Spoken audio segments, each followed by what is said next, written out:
what I'm going to show you in this video then is pot grown plants against bare root plants. So we've just had a delivery of gooseberries, these bare root gooseberries, and that's a bare root gooseberry and that's a pot grown gooseberry. So that's one that we've grown from cuttings of cells, and that's a bare root. So obviously that's in a pot in compost full of roots. That's just been dug up from the ground with no soil on it at all. Even the soil's probably even been washed off. And they do that in winter when they're dormant, and you order them early, particularly like gooseberries and things, because they sell out some of the rare gooseberries. I think I ordered these in October and they've just been delivered now in January. So the advantages of the bare root plants is that they're cheap, about £4 to £5 these cost each, instead of maybe up to £10 for the pot grown one. They're easy to transport, so that keeps costs down as well, but they're easy because you can just bundle these up. These just came in a plastic bag altogether, whereas if you think of the weight and how much space that takes up maybe on a lorry or on a pallet or whatever, so they're much cheaper.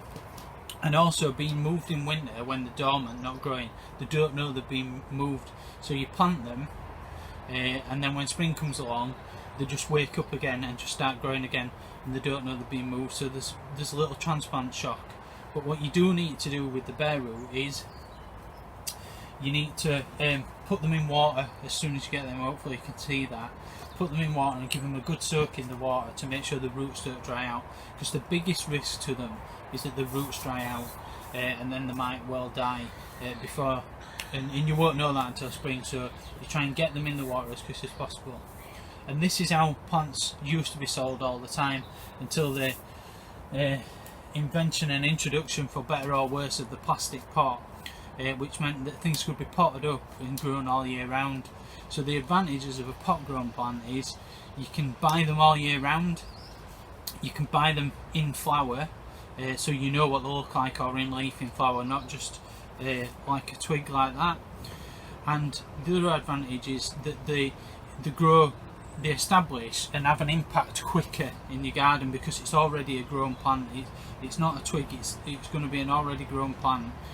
When you bought it another time of year, maybe if you bought this in April, you could even buy it in fruit and plant it. What do you do with your bare root plant once it's arrived? Well, like I said before, you put it in water and soak it, make sure the roots stay moist, stay wet, and then you need to plant it as soon as possible. So you could just plant that into the garden border if you wanted to, or a bed, just to keep it going and keep it moist, and then move it when you've got more time. Or you can plant it in its actual position that it's going to go in the garden. Ours are going to go in the fruit tunnel eventually. But what I'm going to do with these is I'm going to pot them up. So I've got a plastic pot here, and I've put some compost in the bottom to start with. And you can see where the roots have rooted from there. They start growing out of the stem. You don't want that above the ground, because you don't want them to dry out, but you don't want to be sinking this too far under the compost either, because it might well root again, and gooseberries are pretty good at that, but it also might rot the stem. So you want to come up to this level. Often you can see where it's been in the actual nursery, you can see the mud line, but here you can't. So yeah, I'm gonna put it into about this height. So just below, get that root just below there. So you need to hold it with one hand, and you need to put the compost around. Yeah, just can keep holding it to the height that you want it, making sure you're going to get those roots when the pot's filled under the compost. You want to give it a tap to get it to settle down around those roots, and keep topping up.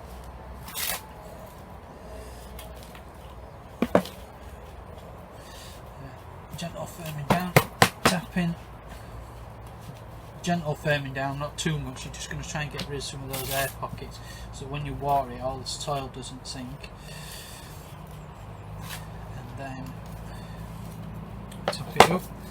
So we've got it to a nice level there, so a decent enough level where when you water it, the water's not going to just slosh over the side and take the compost with it. It's going to come up and then soak in, but also those roots are just covered as well. So what I'm going to do is I'm going to grow it on in this pot like this until spring, until it starts to fill out the roots have started to come out of the bottom, and I know it's taken and all the leaves have started growing, and then I'm going to plant it in its position where we want it, because that's not ready yet, and that's what I'll do with it. I'm going to give it a good water though after I've done this. Give it a good soak. If the compost sinks further, I'll top it up a bit more, put a bit more compost on top to fill any gaps, and then you could leave it outside, but I'm going to leave it in this polytunnel. The polytunnel's pretty cold at this time of year. I'm going to leave it in there just for a few weeks and then when it starts warming up, I'll put it outside. It's also really important to label the plants every time. So this has already got a label on it, which came from the nursery, came from Roger's nursery, and it's got gooseberry Lord Kitchener, so that's the name of the variety on there. But because these are important, because these are all different types of gooseberries, so different colours, different sizes, and some heritage ones as well, and ones that I want to propagate from in future, so make new plants of, it's important that we make sure we know which ones are which. So I'm also going to label it as well. I'm going to put a plastic label in there, so if this gets lost, we've still got that. If that gets lost, we've still got this one. And then when we plant them out in the fruit tunnel, I've got a plan of the fruit tunnel, and I write on what varieties of what plants are in there and what varieties they are. So if we ever lose any of these labels, I can look back on the map and know exactly which one that is. And that, like I said, that's important when we're making new plants, that if we sell them or give them away, that we know exactly what we're giving and selling on to somebody else.